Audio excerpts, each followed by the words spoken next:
Hello aspirants, welcome to the video.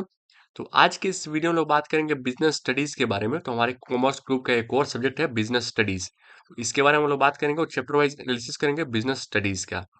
तो इस chapter में लोग देखेंगे कि पिछले साल कितने सवाल आए थे और उससे पिछले कितने सवाल आए थे, 2022 में कितने आए थे, 2023 में कितने आए थे, और कौन कौन से ऐसे टॉपिक्स है जिससे ज्यादा सवाल आए थे, कौन से टॉपिक जिससे कम सवाल आए थे। लेकिन जैसे मैं पहले कहता हूँ, छोड़ना किसी टॉपिक को नहीं है, क्योंकि अगर दो क्वेश्चन भी आ रहा है वो 10 मार्क्स कैरी कर रहा है, तो 10 मार्क्स काफी बड़ा नंबर है। ऐसा कोई छोटा नंबर नहीं है, ठीक है। तो छोड़ना किसी को नहीं है। हाँ, प्रायोरिटी की बात है कि हाई प्रायोरिटी किसको देनी है, लो प्रायोरिटी किसको देनी है, किस पे ज्यादा फोकस करना है, ये चीजें हैं। लेकिन छोड़ना किसी को नहीं है, क्योंकि छोड़ोगे फिर वो मार्क्स लूज करेंगे, और लूज करोगे परसेंटाइल कम बनेगी, क्योंकि बीकॉम वगैरह में कंपटीशन वैसे भी काफी ज्यादा रहता है। बीकॉम हो गया, बीए हो गया, as compare to BSc competition काफी ज्यादा रहता है, ठीक है। क्योंकि देखो, बीएससी में सिर्फ वही लोग जाएंगे जो साइंस ग्रुप के होंगे। तो साइंस ग्रुप के लोगों की संख्या मान लो 10 है, तो 10 में से 6 लोग बीएससी जाने के लिए कंपटीशन में होंगे, क्योंकि 4 बीकॉम या बीए में चले जाएंगे। 6 में कंपटीशन करना आसान है। लेकिन अगर तुम्हारे 20 आई कॉम में, लाइक इंटरमीडिएट में अगर कॉमर्स लेके तुम पढ़ रहे हो, 10 है, तो बीएससी के लिए कंपटीशन करेंगे 12, क्योंकि दो साइंस वाले भी आ जाएंगे। तो कंपटीशन तुम्हारा ज्यादा हो जाएगा। और आर्ट्स वालों को तो और बुरा हाल है। आर्ट्स में कॉमर्स वाले भी आ जाएंगे, साइंस वाले भी आ जाएंगे, और आर्ट्स वाले तो आर्ट्स वाले आर्ट्स में ही जाएंगे भाई। वो तो ना साइंस में जा सकते हैं ना कॉमर्स में जा सकते हैं। तो वो कहीं नहीं जा सकते। उसमें जो 10 लोग हैं वो 10 के 10 जाएंगे ही। दो साइंस से भी आ जाएंगे, 4 कॉमर्स से भी आ जाएंगे, तो हो गए टोटल 16 लोग। इस तरह जो कंपटीशन है वो थोड़ा बढ़ जाता है। साइंस वालों के लिए क्या आसान है कि उनकी संख्या as compare to arts and commerce कम रहती है, और उसमें से भी और लोग चले जाते हैं दूसरे स्ट्रीम में। आईएससी करने के बाद वो कर लेते बीकॉम, कर लेते बीए। मैंने बहुत लोगों को देखा है, मेरे कई फ्रेंड्स हैं जो इंटरमीडिएट साइंस से करने के बाद वो चले गए बीए करने या फिर बीकॉम करने। तो इस तरह की चीजें हैं कि कंपटीशन काफी कम रहता है as compare to BSc. Competition काफी ज्यादा रहता है एज कम्पेयर टू बीएससी, कम नहीं। तो बिजनेस स्टडीज के बारे में आज हम लोग देखेंगे। तो एज पहले के जैसा आप लोग बताइए कि आप लोगों ने क्या प्रोडक्टिव किया, क्या आपने जो टारगेट फिक्स किया था आज के दिन इतने घंटे पढ़ने का या फिर ये चैप्टर कंप्लीट करने का, क्या आप लोगों ने पूरा किया या नहीं किया, या फिर टारगेट से कितना पीछे आप रह गए। क्या कई लोग होते हैं टारगेट बनाते हैं और उसके बाद स्टार्ट ही नहीं करते हैं, तो भाई ऐसे नहीं चलेगा। टारगेट बनाओ तो कम से कम इनिशिएट तो करो। इनिशिएट करोगे तो कुछ कुछ पार्ट तो करोगे, या फिर उससे अच्छा कंप्लीट करो। कंप्लीट करो, रिवीजन करो, उसके क्वेश्चन प्रैक्टिस करो। ये चीजें है कि आप जो भी टारगेट ले रहे हो उस चीज को पूरा करो, अपने दिन को प्रोडक्टिव प्रोडक्टिव बनाओ, ठीक है। तो इस तरह प्रोडक्टिव बनाओगे तो आपके लिए अच्छा रहेगा, आप अपने गोल को इजीली अचीव कर लोगे। एक दिन में कुछ भी नहीं होगा, ठीक है। तो चलिए शुरू करते हैं इसको, बिजनेस स्टडीज को। तो सबसे पहले हम यूनिट वाइज देखते हैं। सबसे पहला यूनिट है nature and significance of management, ठीक है। पहले साल कितने सवाल आए थे? 5 सवाल, फिर 5 सवाल, फिर 5 सवाल और फिर 5 सवाल। इससे पैटर्न एकदम क्लियर है। कितने सवाल फिर से? 5 सवाल आएंगे ही आएंगे, मतलब जहां तक उम्मीद की जा सकती है, ठीक है।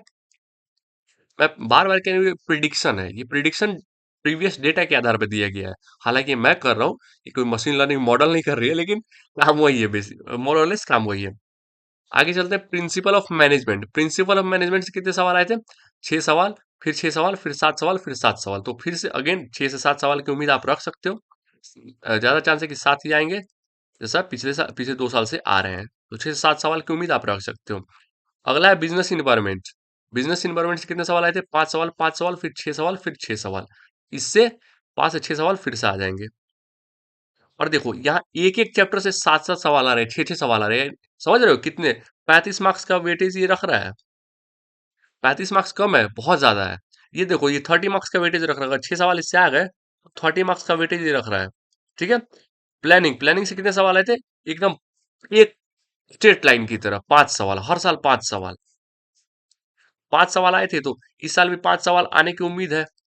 25 मार्क्स का वेटेज ये खुद अकेला रख रहा है, ठीक है। किसी भी चैप्टर को छोड़ने का रिस्क आप नहीं ले सकते, ठीक है। आगे चलते हैं। ऑर्गेनाइजिंग, ऑर्गेनाइजिंग से कितने सवाल आए थे? पहले साल 4 सवाल, फिर 4 सवाल, फिर 5 सवाल, फिर 4 सवाल। तो इससे 4 से 5 सवाल आने की उम्मीद है फिर से। तो 4 से 5 सवाल आ जाएंगे। तो 4 सवाल आ गए तो समझ लिए 20 नंबर, 5 सवाल आ गए 25 नंबर। तो ये काफी हाई वेटेज। ऐसा कोई चैप्टर नहीं होगा जिससे एक या दो सवाल आएंगे, और 1 से 2 सवाल भी आए तो क्या 10 नंबर, 10 नंबर को कैरी कर रहा है, तो वो काफी ज्यादा है। ऐसा कोई बहुत कम नहीं है। ऐसे नंबर ऑफ क्वेश्चन की तरह आप देखोगे, किसी चैप्टर से 7 सवाल रहे, किसी से 1 आ रहे हैं, तो वो वहाँ पे डिफरेंस दिखेगा। लेकिन हर एक मार्क्स मैटर करता है। अगर आप एक क्वेश्चन गलत कर देते हो, रॉन्ग, आप लोगों को लगता होगा कि भाई वो क्वेश्चन छूट गया, लेकिन आपको पता है कितने का नुकसान होता है? 6 नंबर का नुकसान होता है। पूछो कैसे 6 नंबर का नुकसान होता है? तो देखो, आप ये अगर सही कर देते, तो यहाँ पे आपको +5 मिलता है, तो वो तो गया ही गया। और जो आपने गलत किया उसके बदले एक और चला गया, जो आपने सही किया उसमें से एक और चला गया। ये 6 नंबर का नुकसान होता है। ऐसे आप बहुत लोग देखते हैं 1 नंबर कट गया। भाई तुम उसको सही कर सकते थे। सही कर सकते थे तो 5 नंबर मिलता भी तो। इस तरह 6 नंबर का नुकसान हो जाता है। ठीक है? और मैं कहूँगा तुक्के नहीं मारने हैं। तुक्के मारने से क्या होगा, आप चले जाओगे एकदम माइनस में। तुक्के मारोगे तो जो सही भी हुआ उसमें से भी आपका नंबर कट जाएगा। बच्चे क्या करते हैं, अरे ये लग रहा है, इसमें बोलने में अच्छा लग रहा है, ये देखने में अच्छा लग रहा है, उसको मार देते हो तुक्का। भाई वो ऐसा नहीं होता है। जिसमें तुम मारोगे ए, उसका ऑप्शन होगा डी, जिसमें तुम सी मारोगे उसका ऑप्शन होगा बी, जिसमें ए मारोगे उसमें सी आ जाएगा। तो ऐसे तुक्के ऐसे मारोगे कि एक पहले का बी मार देता हूँ, दूसरे का सी मार देता हूँ, इसे कभी तुम सही नहीं करोगे। ठीक है? कई बच्चे क्या सोचते हैं, ये माइंडसेट मैं जानता हूँ बच्चों का, कि अरे एक ही नंबर तो कट रहा है, अगर 5 क्वेश्चन सही हो गए, एक क्वेश्चन सही हो गया, 5 क्वेश्चन गलत भी हो गए, तो भी हमारा कुछ जाएगा नहीं। भाई तो जाएगा नहीं तो 6 क्वेश्चन तुम्हारे तो जीरो हो गए ना। तो 6 क्वेश्चन में तुम क्या कर अचीव कर लोगे? 5 तुमने गलत कर दिया, एक सही कर दिया, हो गया जीरो टोटल। तो 6 क्वेश्चन चले गए तुम्हारे, आया तुमको कुछ भी नहीं। तुम उसमें से एक क्वेश्चन, 6 में से एक क्वेश्चन अगर तुम सही से करते हो, 5 नंबर का गेन है तुमको। इस तरह स्ट्रेटजी अपनाने से ऐसा कुछ नहीं होगा। तुम अपने नुकसान को मत देखो कि मेरा कितना कट रहा है। जो तुम गलत कर रहे हो, जो तुम बार बार 5 गलत कर रहे हो, उसका मार्क्स भी तो जा रहा है। इस तरह की चीज है, तुक्के मारने से नहीं होगा। अगला है डायरेक्टिंग। डायरेक्टिंग से कितने सवाल आए थे? 5 सवाल, 5 सवाल, फिर 6 सवाल, फिर 6 सवाल। तो इस साल भी 5 से 6 सवाल आने की उम्मीद है। इससे 5 से 6 सवाल फिर से आ जाएंगे। ठीक है? आगे कंट्रोलिंग। कंट्रोलिंग चैप्टर से कितने सवाल आए थे? 4, 4, 4 और 5। तो फिर से 4 से 5 सवाल फिर से आ जाएंगे। ज्यादा उम्मीद है कि 4 ही आए। ठीक है? अगला है फाइनेंशियल मार्केट्स। फाइनेंशियल मार्केट से कितने सवाल आए थे? एकदम स्ट्रेट लाइन की तरह ये भी है, 4 सवाल। तो इस साल भी 4 सवाल आ जाएंगे, उम्मीद ऐसा हम कर सकते हैं। ठीक है? अगला है marketing management. Marketing management high weightage chapter है। हाई वेटेज चैप्टर, इसमें कितने सवाल? 6 सवाल, 6 सवाल, 7 सवाल और 7 सवाल। तो यानी कि 6 से 7 सवाल आने के चांसेस बिल्कुल है। और मुझे लगता है कि ज्यादा भी आ सकते हैं, 8 भी आ सकते हैं। ठीक है? क्योंकि एक हाई वेटेज चैप्टर है। आगे चलते हैं, एक लास्ट चैप्टर बचा हुआ है हमारे पास, कंज्यूमर प्रोटेक्शन। तो कंज्यूमर प्रोटेक्शन से कितने सवाल आए थे? 3 सवाल। ये भी एकदम स्ट्रेट लाइन की तरह 3 सवाल चल रहे हैं हर साल। तो इस साल भी 3 सवाल आ जाएंगे। ठीक है? तो ये था एक ओवरव्यू हमारे बिजनेस स्टडीज का। इसमें आप देख लीजिए कौन कौन से चैप्टर इंपॉर्टेंट है। ये फाइनेंशियल मार्केट हो गया, 6 से 7 सवाल आने की उम्मीद है। ये मैंने नहीं बताया। स्टफिंग। स्टफिंग से कितने सवाल आए थे? 4 सवाल, 5 सवाल, 4 सवाल, 4 सवाल। तो ये डेटा आप देख के आप समझ सकते हो, 4 से 5 सवाल फिर से आ जाएंगे। ये मैंने छोड़ दिया शायद।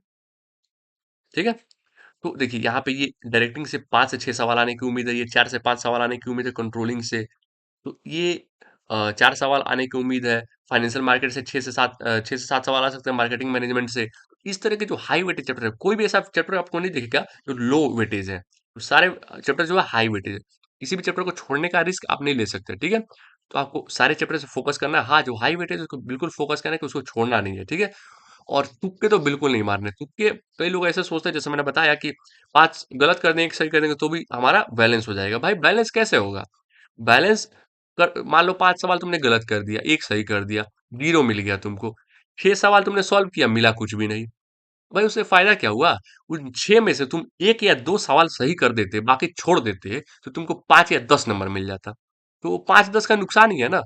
एक सवाल तुमने सही किया भी, वो मान लो कि सही कर देते, बाकी 5 छोड़ देते, तो क्या होता? 5 मार्क्स का तुम्हें गेन होता, अल्टीमेटली तुम्हें जीरो तो नहीं मिलता।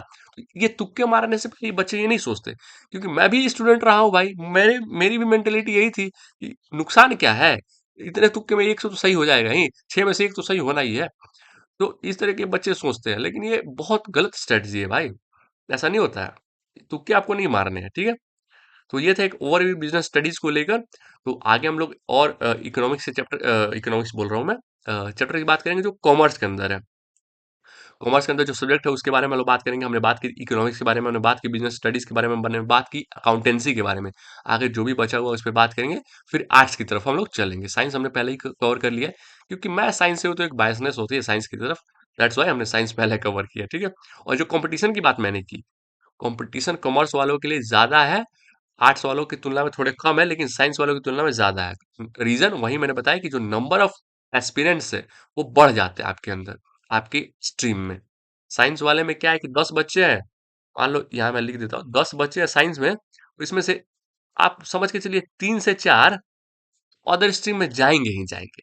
दो बीए में चले जाएंगे, एक कॉमर्स में चला जाएगा, एक मान लो कि कोई और वोकेशनल कोर्स करने चला गया, 3 से 4 उसमें से जाएंगे ही जाएंगे, बचेंगे इसमें से 6। इसमें कंपटीशन ज्यादा होता है।